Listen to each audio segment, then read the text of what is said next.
Olá amiguinhos, tudo bem? Hoje vamos fazer mais um vídeo aqui no canal. Então por favor deixe o like nesse vídeo. Também por favor se inscreva no canal Leiturinhas com Luca. O nome da história é Natureza Maluca.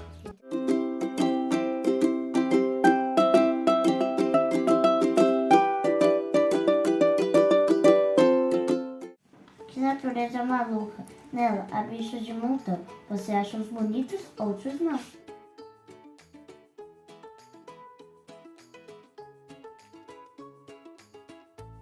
Uns, como a gente, vivem do dia.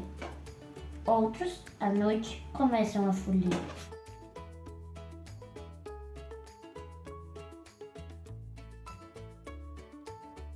Enquanto um gosta de muito calor, outros não precisam de ventilador.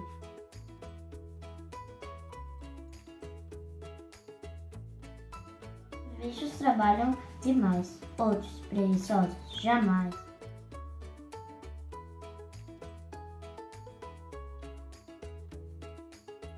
Este aqui quase não dá para ver, já esse outro nem no livro vai caber. Uns se parecem com a gente, outros são bem diferentes.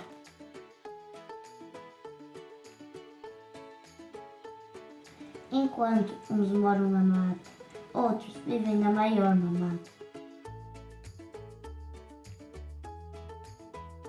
Uns bichos vão para a panela, outros têm a boca maior que a janela.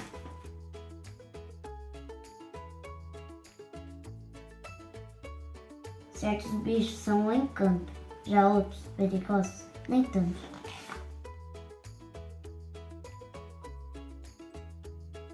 Mas você, que é bicho também, pode ser amigo de mais de 100.